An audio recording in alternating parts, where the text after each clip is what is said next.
Bienvenidos to the Bronze Titan podcast on YouTube. I'm your host, Benjamin Ramos. I'm an independent journalist and longtime Cuba and Puerto Rico solidarity activist based here in New York City. And about once a month, I'll be bringing you a podcast from the international movement to end the U.S. blockade against Cuba. On today's segment, I'll be speaking with Jada Peaton and Gabo of the Venceremos Brigade about the amazing queer brigade that went to Cuba in the summer and the extraordinary upcoming African Indigenous and Palestinian Brigade that will go to Cuba at the end of the month. Welcome to the Bronze Titan, Jada and Gabo. Thanks for having us. Hello. Saludo. So, folks, let's give our listening audience a quick tutorial about the Venceremos Brigade, because the VB means a lot to a lot of us. So I'm going to throw it over first to Jada. Jada, what is the Venceremos Brigade? Yeah, the Venceremos Brigade is the longest standing U.S.-Cuba solidarity delegation.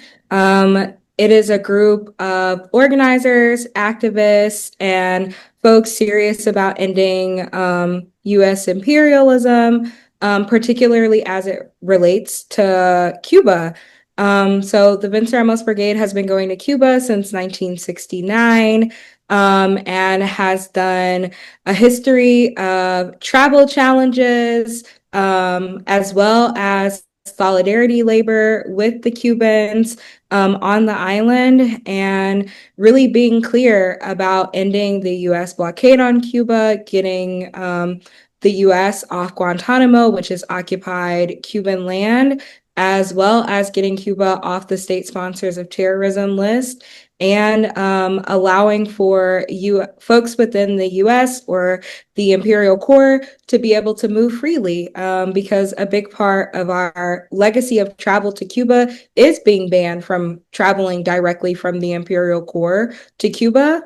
And so a big part, again, of our legacy were those travel challenges coming back from the border, doing direct actions while crossing the border to bring as much attention to the fact not only of the genocidal blockade on Cuba, but as well as the fact that we are also restricted from movement, not just when it comes to Cuba, but also being able to visit other countries. Like this week, we are seeing our restriction of movement with us being able to go to Venezuela. So all of these things are super interconnected and things that we bring into the Venceremos Brigade space. And so we've been going to Cuba every year since 1969. And so it's been really amazing to see the evolution of the brigade, especially now when we are, not necessarily banned from being able to go to Cuba, but now we travel under a license. And so our relationship in terms to travel challenges has changed, but the message has not changed. It's still, in the U.S. blockade on Cuba, get Cuba off the state sponsors of terrorism list, in the legal occupation of Guantanamo, and really build our movements for justice within the Imperial Corps by strengthening our connections to Cuba, as well as to each other, and bringing our experiences back to our people to get them to see the reality of Cuba. Gabo, add on. What is the Venceremos Brigade? What is the Venceremos Brigade? I feel like JP said it really well. I think at the root of it is an anti-imperialist revolutionary group of people that have hope for a better world and are inspired by the Cuban Revolution, and aren't afraid to go against the empire and see for themselves what the island is all about. Thank you. I just want to jump in. Jada brought up the travel challenges. My listening audience is not new to this. I am an out and proud brigadista. My first time going to Cuba, I believe, was in 2003, the very first travel challenge that was ever organized. Yeah, I went on the first travel challenge, which I believe was the 33rd Brigade. Maybe my math might be off, but it was the 33rd Brigade, and it was this extraordinary opportunity for us to really walk the walk. It wasn't enough to say we demand the right to go to Cuba. We demand to, have our constitutional rights be recognized and exercised. We were putting ourselves in, the lack of a better term, line of the fire. I mean, it was a civil disobedience back then. So it's like the Venceremos Brigade was just for me this opportunity to walk the walk, to really put ourselves on the line for Cuba. And as a Puerto Rican, Cuba has a decades, centuries long solidarity of trying to liberate my country.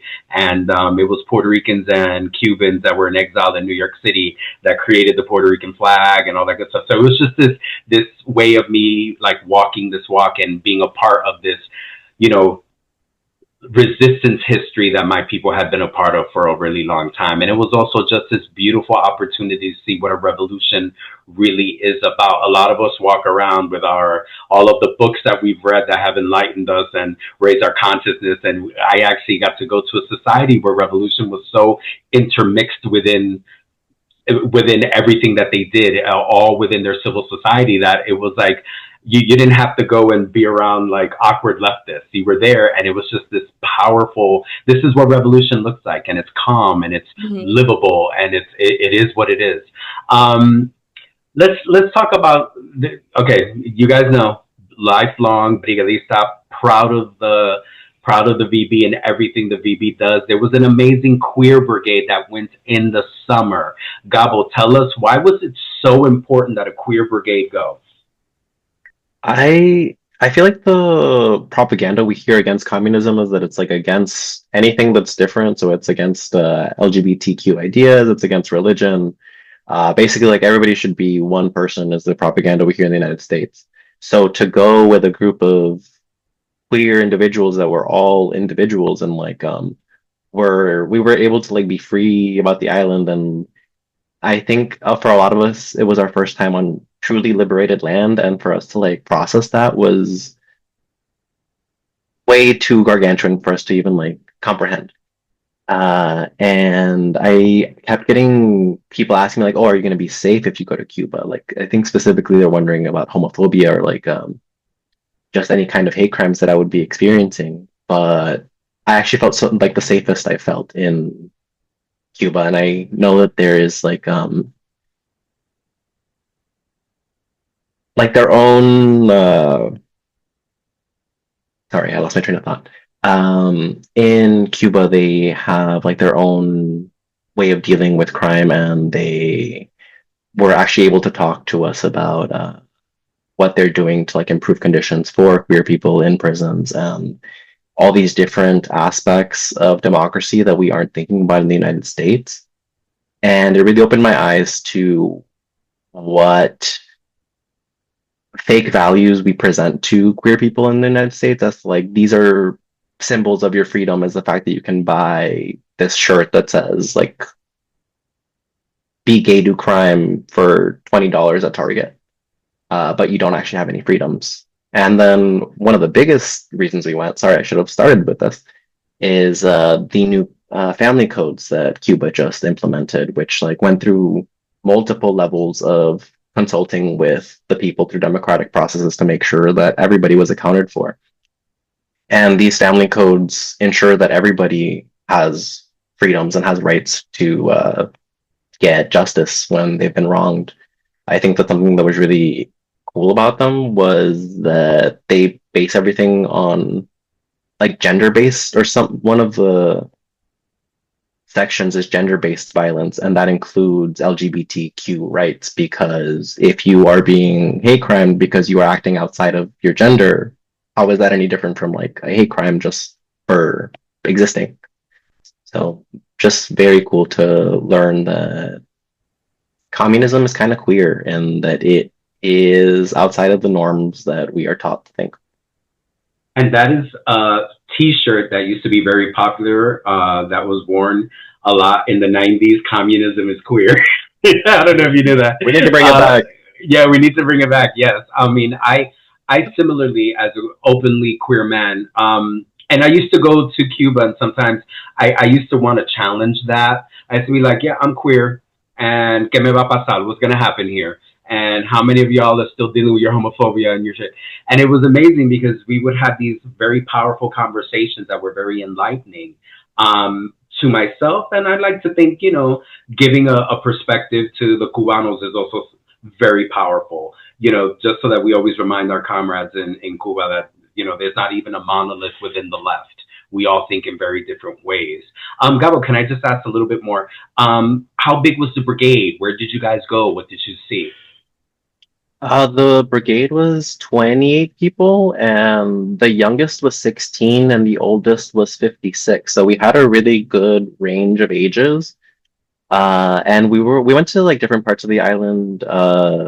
We were in Havana for a while, and then we went to Santa Clara, and then to wherever the camp is that we stay at.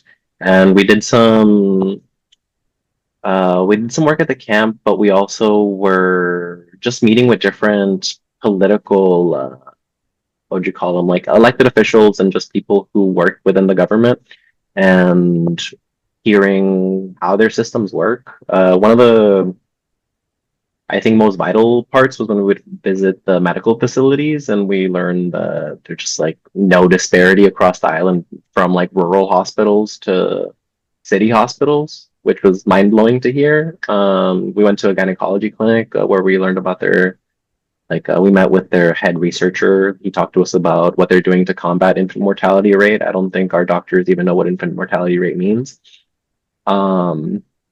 And then when we went to Senesex, a lot of our programming was obviously centered around queer individuals in Cuba and what they were doing, and how they're being listened to or talked to.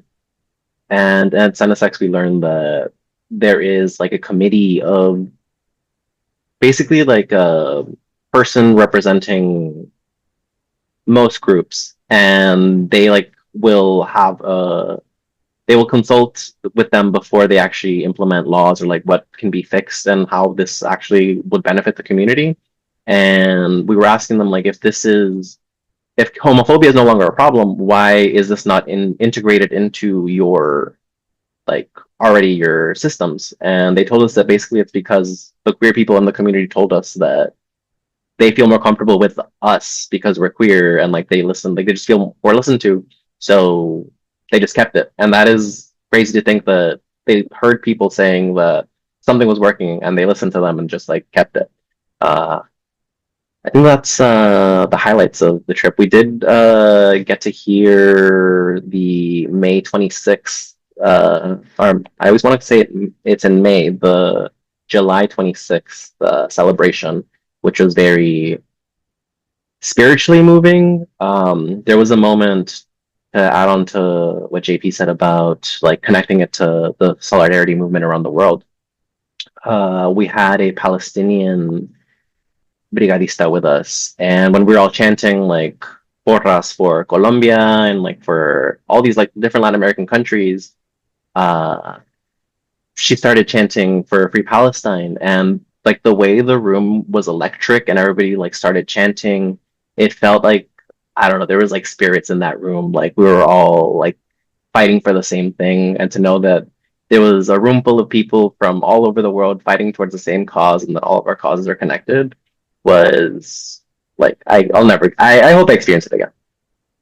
Well, I hope there's another queer brigade, and I hope I'm available because I would love to be able to go. On my first brigade in 2003, it was the 50th anniversary of the attack on the Moncada garrison, and there was a major event in Santiago de Cuba. The brigade, the Venceremos Brigade, IFCO's Pastors for Peace, the Puerto Rican Brigade, all the international brigades got to sit in the center of Moncada. Some of us were wearing red shirts, some of us were wearing black shirts, and from the TV stand, we were a living July 26th flag. And they were, giving us props for being all the international brigades and all that. And we got my first visit to Cuba, I got to listen to Fidel Castro talk about what happened on that fateful day in Moncada. So as we're sharing brigade stories, now, Jada, there is this extraordinary African, Indigenous, and Palestinian brigade that's going at the end of the month. Gabo told me it's leaving, 2 weeks from this Friday. Tell me about this brigade. Why is it an African, Indigenous, Palestinian? Why are we going again? Yeah, so one thing about this year, some feedback that we had gotten last year was being able to have affinity groups. Folks wanted to be able to go with their people and kind of avoid some of the tensions that come up when you bring a whole bunch of folks from the Imperial Corps on one brigade with different understandings of racial politics, even when we're all there for navigating anti-imperialist struggle. And so we were like, yeah, let's do a queer brigade and let's do a brigade that centers on oppressed and colonized people. And so we chose all African, Indigenous, and Palestinian brigade because it was really important for us to see how these movements are connected, particularly how we work together within the Imperial Corps to understand how imperialism is impacting all of our communities. Regardless of being in the Imperial Corps or not, also us understanding ourselves as a part of like different parts of our identity. So, like having folks who are African, who are diasporic, same for Palestinian people. It's a very different understanding, but really centered on bringing back our learnings to the organizations that we're a part of. So, not only is this brigade for all African, Indigenous, and Palestinian people, we really focused on organizations that are already doing anti-imperialist work or doing leftist work in general to come together to strategize about how do we talk about Cuba and the blockade on Cuba as it also is impacting our folks back home and really building out that internationalist understanding and internationalist movement against imperialism within the imperial core because that is something that the U.S. left does sometimes struggle with is being able to hold how all of these groups, all of these national liberation struggles, how they all funnel into like one objective. We're really siloed. And so this brigade is an opportunity for us to put that aside, to build connections with each other, and to bring those connections back into our organization spaces to be very clear about how we're infusing our work with anti-imperialist politics. And what's going to happen on this brigade? Can you give us like a preview? Where are you guys going? What you plan on doing? Yeah, so the really amazing thing about this brigade is this is the 65th anniversary of ECAP. ECAP is the Cuban Institute of Friendship with the People. They're the partners we work closest with on the island. And so we are super excited to get to hang out with some of the other delegations from around the world that are also coming to celebrate ECAP. Usually the international delegations is saved for May Day. So it's super amazing that we get to celebrate with them as well as bringing in the triumph of the revolution on the New Year's. My first brigade, I got to celebrate on the east side of Cuba for bringing in the triumph of the revolution and New Year's. And so getting to be able to do this with the international delegations with this particular focus on all African, Indigenous, and Palestinian folks feels absolutely amazing. And we also have some cool stuff worked up that I can't really say much about right now, but I'm super excited to bring that back once we come back because it is a packed schedule, but super excited to like be able to celebrate with ECAP and get a taste of the 100 years of Fidel celebrations that will be happening in August of 2026. So this will also begin as the kickoff for that. I'm sure there's going to be a lot of wonderful discussions with different community organizations, with government officials, with neighborhoods. One of the biggest things I used to love was when we would go to the CDRs, or Comité de Defensa de la Revolución, just meeting with people. Because I think sometimes people go, oh, the brigade is probably just you meet with these people that are paid to say this and paid to say that. And whenever we go, we meet with people, we meet with workers, we talk to people out on the street, we talk to people that are teachers. I mean, one of my most favorite things, Gabo and Jada, we're all just recently meeting, but I work in elementary schools. I work in an after school program. So I've been doing that for the last, 20, 30 years. And just getting to go to see a Cuban nursery school and to see an elementary school and to talk to Cuban children. And it's amazing because people are like, that's a propaganda trip. And I'm like, I was sitting having snack with 5-year-olds at 2 o'clock, and we were talking and looking at their classrooms filled with, a picture of Che, a picture of Dr. King, a mural to Malcolm, a mural to Aide Santana. And I'm like, these kids are not paid to be propaganda viewers. They're raised in this revolution. They knew who those people on the walls were. And it's just like, I'm sure the brigade is going to just be filled with all of these wonderful experiences. Now, Jada, is it safe to say it's too late for anyone listening to be like, I got to get in this brigade? Is it too late? Yes, it is too late to join. However, like I said, next year is the 100 year celebration, 100 years of Fidel celebration. It'll be in August of 2026. And so if folks keep an eye out on the Vince Ramos Brigade website, as well as like our social media, we're on Instagram, Facebook, and Twitter. We will be posting our application for that soon, and that'll be a bigger brigade, back to our regular brigade format. I did want to add one other thing that's really cool about this December brigade is that the May Day folks, so like the National Network on Cuba, is also bringing a small contingent of folks. So we also get to hang out with them, which is always really cool to get to connect with the NNOC further, especially for folks who maybe haven't been able to meet the May Day crew yet. Wonderful. Gabo, quick question. How many brigades have you been on? I've been on just one so far. Okay. We'll be back. Okay, so the queer brigade was your first brigade? Yes. Yes, it is. Wonderful. Jada, how many VBs have you been on? I've been on 4. Wonderful. What were your numbers? Back in my day, we used to count by like VB 33, VB. Yeah.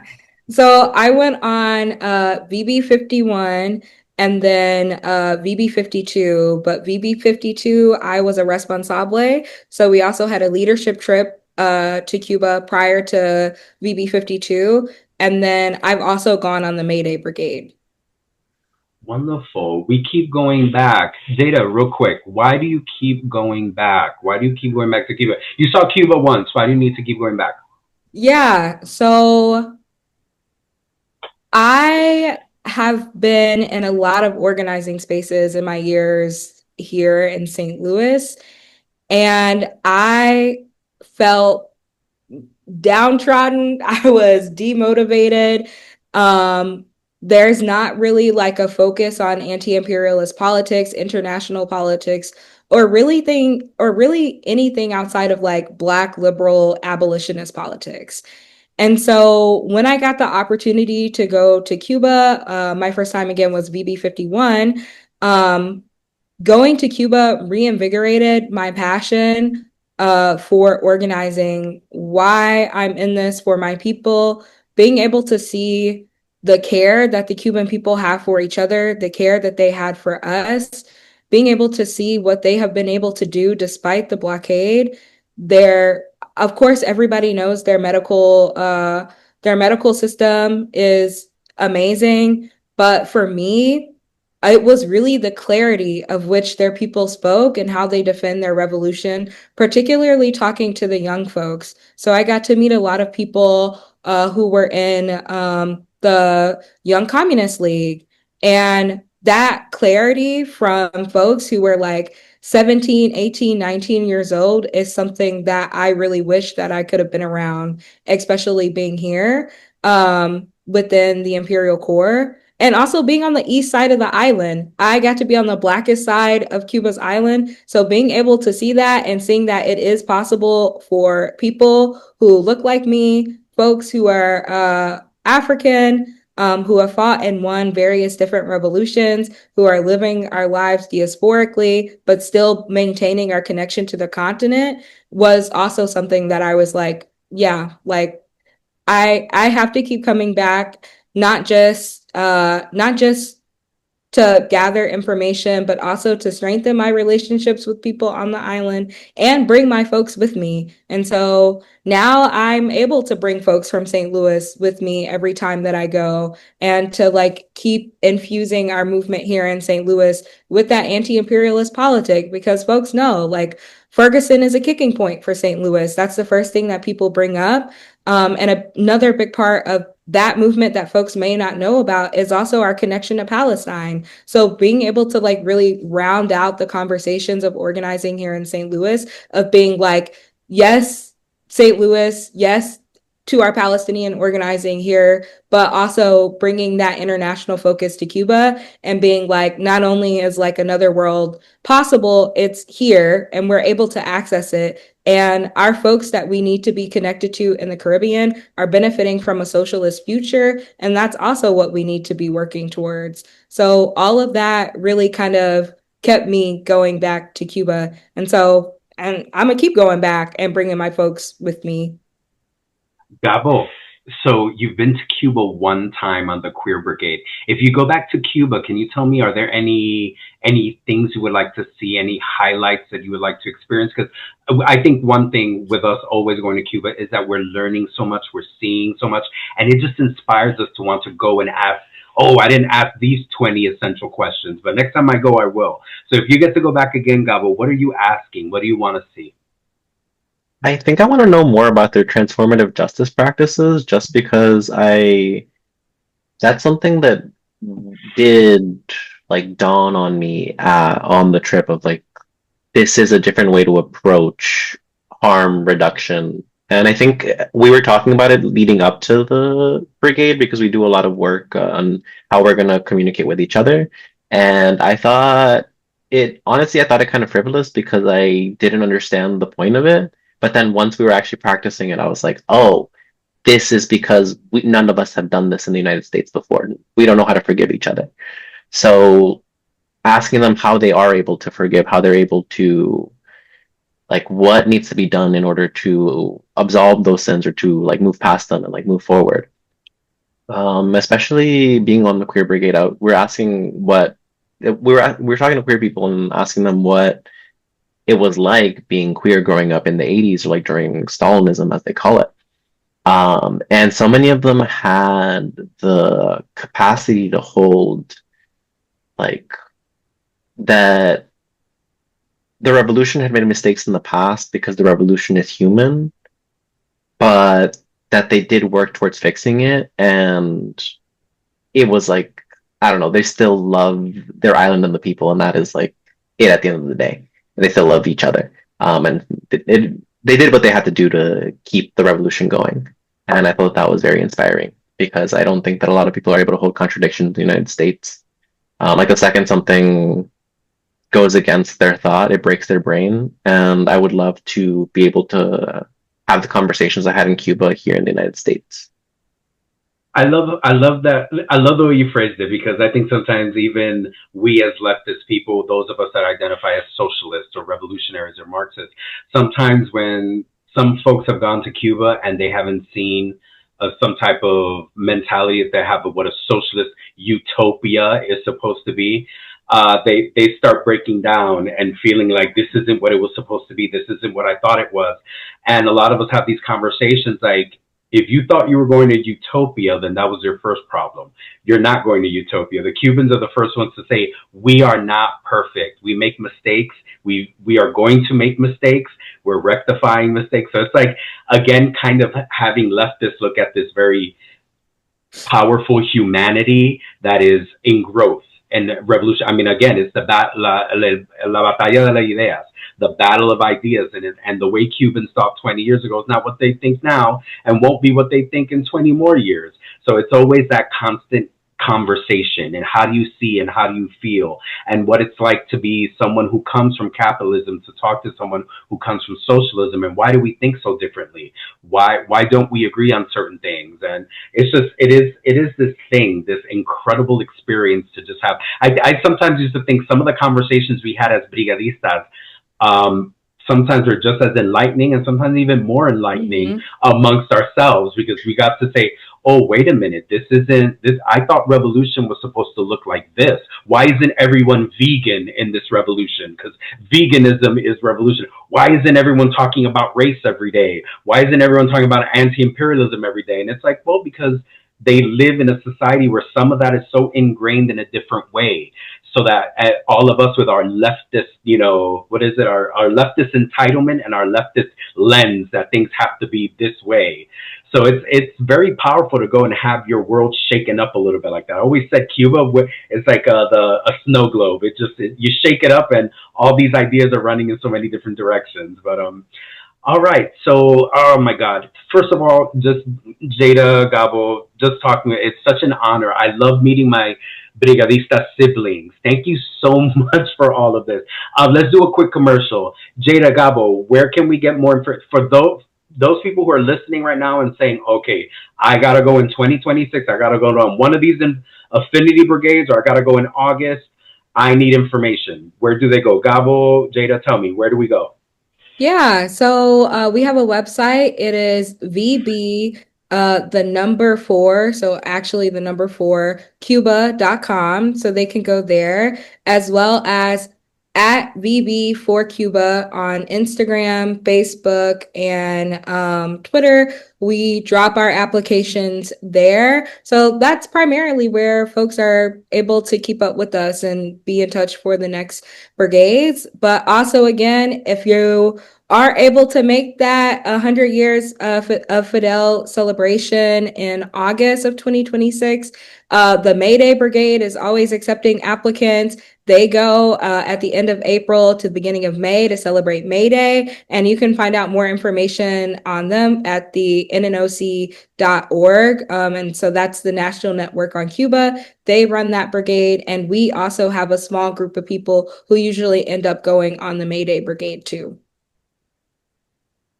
Gabo, Jada, are any of you guys planning on going to the Mayday Brigade? I mean, talking about it, it's happening within a couple of months. I mean, 2025 is over. Gabo, Jada, are you guys going on the Mayday Brigade? I am not. I will be not either. graduating, so I won't be able to go. All right. Congratulations. Yay, Jada. So, okay, guys, so you won't be able to meet Gabo and Jada in May, but you're probably going to meet with them in August. So think of it right now. Now is the perfect time to start thinking about saving your money to go to Cuba. And let's say you can't go to Cuba. You work all your summers like I do. Summer camp, I am like chained to my summer camp. The one thing we can do is you go to vbforcuba.com and you click that donation button. Because Brigadistas, we have an amazing scholarship fund and we try to help, especially people of color, working class folks, queer folks, women, youth, to go to Cuba, and we give scholarships, we give donations, we help people with that cost. So if you can't go, help someone else go. Recruit. You have that young brother, that young sister, that young person that's around you that needs to see revolution in action. Sponsor them and have them go. I'm always going to be a VB pusher. I got to go to Venceremos Brigade because the Boricua revolutionary community in New York City gave me $5, $10, $20. That they got me to Cuba every time I had to go. I don't know what it was, Jada, Gabo. I always ended up going to Cuba in a year where I was either underemployed or unemployed. Right. So it was always my friends, family, and comrades. Even I used to get donations from the comrades in Puerto Rico that used to be like, you should be going on the Puerto Rican Brigade. But if you're not going to go on the Puerto Rican Brigade, then go con los compañeros de la Venceremos. So, sponsor someone. Folks that are listening to this, yes, it's a commercial. Please go to the VB website, VB4Cuba.com, and find out how you can go, how you can sponsor someone to go, and give a donation, por favor. Let's get more people going to Cuba. We need to see revolution in action now. It hasn't even technically been a year of Trump yet, but it feels like it's already been 20. We need to see a better society, please. So please get yourselves to Cuba. All right, mi gente, haceres. This has been your December edition of The Bronze Titan. Thank you to Jada and Gabo for joining with us today. Thank you to our listening audience. One last commercial. Please subscribe to our YouTube channel. click the notification bell so you know when we post again. I'm trying so hard to bring a podcast once a month. I fail occasionally, but whenever I come back, it's gold. Gabo, and Jada were gold tonight. So thank you so much, everyone. Como siempre, Cuba sí, bloqueo no. Cuba sí, bloqueo no. Hey.